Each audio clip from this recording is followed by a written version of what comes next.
En estos últimos días hemos leído la noticia que una jueza de Manhattan, Loretta Petka, falló contra el Estado argentino por lo que fue en su momento la reestatización de YPF. Para charlar sobre esto y de tratar de entender esta cuestión estamos con Alejandro Olmos, un viejo conocido nuestro que además es un especialista en todo lo que es deuda externa. Buenos días, Alejandro, y muchas gracias por su tiempo. Gracias, Luis, por llamar.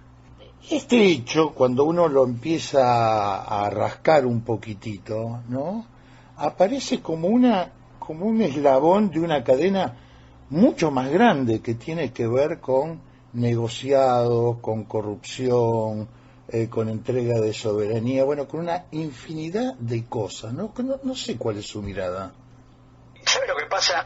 En este momento todo el mundo se ha asombrado por el fallo de la jueza Presca, por claro, la cifra es monstruosa, 16.000 millones de dólares, y naturalmente todos los que están enfrentados al gobierno, ¿no? Es decir, yo no diría que festejan, pero dicen, ven, esto es por haber hecho las cosas mal, porque claro, para ellos seguramente no habría que haber expropiado nada, ¿no? Ahora, la realidad es que cuando se planteó el problema de la expropiación, yo era asesor del diputado Solanas, y en ese momento nosotros planteamos una disidencia respecto al proyecto, diciendo que acá no había que expropiar solo el 51% de Repsol, que había vaciado a la empresa, sino que había que expropiar el 25% del grupo Petersen y después, en un futuro, terminar con la estatización total. Ahora, ¿por qué había que expropiar lo de Petersen? Es porque estos sinvergüenzas se habían quedado en el 2008 con el 25% de las acciones de la empresa sin pagar un solo centavo. ¿Y por qué lo hicieron? Porque a través de negociaciones con el gobierno que estaba en ese momento, decidieron comprar ese 25% y pagarlo con los futuros dividendos que diera la empresa. Es como si mañana usted va a un restaurante, lo compra, dice, bueno, sí, pero le voy a pagar al dueño con lo que le produzca el restaurante en el próximo tiempo. Un verdadero disparate que nadie impugnó en su momento. Entonces, ¿qué pasa? Estos Petersen se sintieron supuestamente damnificados y han hecho una serie de maniobras en el exterior para tratar de beneficiarse de alguna manera. Entonces, iniciaron este juicio y después le venden a un fondo buitre, al Burford, el litigio, pero con la salvedad de que de acuerdo a lo que se recaude, ellos van a recibir el 30%. Ahora, cuando surge este despelote, en ese momento la Procuración del Tesoro se presenta, primero impugna a los tribunales de Nueva York porque no son competentes, y YPF es una sociedad argentina, la ley es una ley de la nación, es decir, la Constitución Nacional autoriza al gobierno a expropiar lo que se le dé la gana, pero ¿qué ocurre? Es decir, acá empiezan toda la serie de torpezas que se hicieron en ese momento. Se intervino la empresa, se dijo que no se les iba a pagar un centavo porque habían hecho un montón de cosas. Es decir, en vez de tener una visión, diríamos, jurídica de cómo son las cosas, no, bravuconadas, patoteadas, hacemos lo que se nos canta. Y bueno, y ahí estamos pagando las consecuencias. Por otro lado, cuando asume Macri, al poco tiempo, el procurador del Tesoro se presenta, reitera la impugnación a los tribunales de Nueva York, pero además dice algo que después fue desistido, plantea cómo fue la compra que hizo Eskenazi a través de fraude, de corrupción, etcétera, etcétera. Entonces dice que no tienen legitimidad para accionar porque las acciones fueron mal habidas, y además de eso inicia una demanda en los tribunales de Madrid para tratar de poner en evidencia lo que es Burford. Bueno, el actual procurador desistió de las acciones de Madrid y respecto a investigar la compra de Petersen, dijo, mejor no nos metamos acá porque claro, ¿quién iba a haber que investigar en ese momento? ¿Quién era el gobierno en el año 2008? Néstor Kirchner.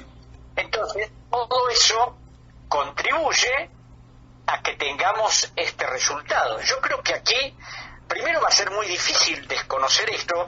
Aquí lo que el gobierno tiene que hacer es luchar, es decir, primero apelar a la Corte de Nueva York, después a la Suprema Corte, pero además lo que tendría que hacer es insistir con una demanda penal para fulminar esa compra. Pero claro, si eso no se hace, Luis, evidentemente, y no nos queda otra. Es decir, el otro día alguien decía que no, tenemos que desconocer a la justicia. Señores, la Argentina desde 1976 con la dictadura militar se ha sometido reiteradamente hasta el día de hoy, sin excepción de ningún gobierno, a los tribunales de Nueva York en emisión de bonos, en contratos internacionales, ha renunciado a la inmunidad soberana del Estado. Entonces, es decir, nosotros si aceptamos todo eso, es decir, ahora que queremos hacernos vivos, no voy a cumplir con la sentencia. Usted lo describe muy bien, Alejandro. Para ratificar esto, en el 2008, el grupo Petersen, que es de Eskenazi, que estaba vinculado directamente a Néstor Kirchner, porque tenía sus empresas en Santa Cruz, compra el 25%... Y era dueño del Banco de Santa Cruz. Y dueño del Banco de Santa Cruz. El propio Kirchner medio que aprieta a Repsol para que le venda el 25% de las acciones sin pagar un solo peso. Exacto. Entonces, claro, cuando pasa todo esto, ahora no podemos pretender arreglar toda una serie de desaciertos que están... Yo casualmente me recordaba una vieja frase que es legendaria ya en la historiografía medieval española, que cuando la reconquista de Granada por los reyes católicos, el último rey de Granada, Boabdil, parece que empezó a llorar. Y su madre, Aixa la Horra, que era una brava mujer, le dijo: no llores como mujer lo que no supiste defender como hombre. Si nosotros no sabemos defendernos, ¿qué vamos a hacer ahora? ¿A llorar sobre la leche derramada? Bueno, pero el problema esto de no saber hacer como hombre, detrás de eso hay todo un entramado de negocios espurios, porque se está hablando de la mayor estafa que ha existido en el país y con pocos antecedentes en el mundo. Claro, porque además, fíjese, yo cuando me hablan de la decisión soberana de estatizar YPF, yo creo que YPF habría que haberla estatizado, pero que no me vengan a hablar de soberanía los mismos que un año después le entregaron la mayor reserva de petróleo en Vaca Muerta a Chevron en el mes de junio del 2013, y que un mes después le entregaron la segunda reserva mundial de gas en Vaca Muerta a Dow Chemical de Estados Unidos, a través de contratos que el de Chevron pudo encontrarse debido a que la Corte Suprema de Justicia de la Nación, en un fallo en el 2015, ordenó al Estado que lo mostrara. Pero después el de Dow sigue secreto. Ahora, ¿por qué sigue secreto? Que debe ser similar al de Chevron. En el de contrato de Chevron, cuando uno lo vio finalmente, después de 2 años de lucha, se pudo ver que había sociedades offshore constituidas para favorecer a la petrolera, se pactaba nuevamente la jurisdicción de los tribunales de Nueva York, y bueno, y así lo que hemos visto siempre en todo lo que son los contratos que ha hecho la Argentina. Acá hay una, no sé decirle paradoja, contradicción, que es, por un lado se habla de soberanía y por el otro lado se pone todo en jurisdicción extranjera y se hacen contratos secretos. Lo que ocurre es que en este caso hay mucho para pelear todavía, pero hay que ver si el gobierno quiere pelearlo. Tiene que interponer un recurso ante la Corte y después ante la Corte Suprema, y por otro lado, como yo le estaba diciendo recién, poder denunciar a los Eskenazi de cómo se hizo la compra como una forma de frenar todo ese proceso, porque si la compra está en discusión y se puede mostrar que la compra fue fraudulenta, ellos no tendrían legitimidad para accionar. Sería una manera de bloquear el reclamo. Pero claro, hay que ver si el gobierno lo quiere hacer, si quieren dar a luz todo ese proceso corrupto que tiene nombre y apellido, y el gobierno durante el cual ese proceso se llevó a cabo, ¿no?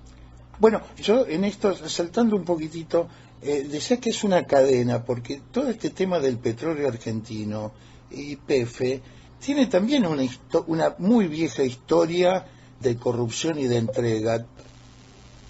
Lo que pasa es que uno puede tener la ideología que quiere, Luis, pero los hechos son los hechos. Entonces, hace poco yo escribí una nota en la revista Todo es Historia sobre uno de los grandes defensores de YPF y una de las personas que más hizo sobre YPF, que no es precisamente el general Mosconi. Mosconi fue el iniciador, el impulsor, el que fortaleció YPF, el que hizo un trabajo descomunal. Pero claro, a Mosconi lo sacaron en el año 30 y cuando asumió el gobierno el general Justo, nombró a un amigo de él, el ingeniero Ricardo Silveira, que a pesar de haber sido presidente de YPF del 32 al 43, plena década cuestionada, hizo de YPF una de las grandes empresas petroleras del mundo. Yo le pregunto a gente especialista en hidrocarburos quién es Silveira y nadie lo conoce. ¿Por qué no lo conoce? No, porque había que silenciar la obra de un señor que había sido puesto por un presidente cuestionado, pero que fue el único caso en la historia de YPF que cuando se fue, la totalidad del personal de YPF, empleados, obreros, le entregó un álbum con más de 11.000 firmas de todo lo que había sido su trabajo al frente de la empresa. Pero claro, como acá depende de la ideología que uno tenga, se silencia o se elogia a alguien, así pasa con todo. Y cuando Silenzi Lestani denunció el contrato que había hecho Perón con la California, eso también ha pasado al olvido. ¿Por qué? Porque bueno, el contrato lo hizo Perón, entregó 48.000 kilómetros cuadrados de territorio a una subsidiaria del Standard Oil de los Estados Unidos. Además con condiciones casi de soberanía territorial. Exactamente. Entonces, el tema es ver todo en su complejidad y en su totalidad, no analizar una partecita y dejar de lado lo que no me conviene. Y es lo que pasa en este momento con todo lo que tiene que ver con el petróleo, ¿no? Porque también se olvidan que YPF dejó de ser sociedad de Estado en 1992 por insistencia del grupo de gobernadores que lideraba Néstor Kirchner. Claro.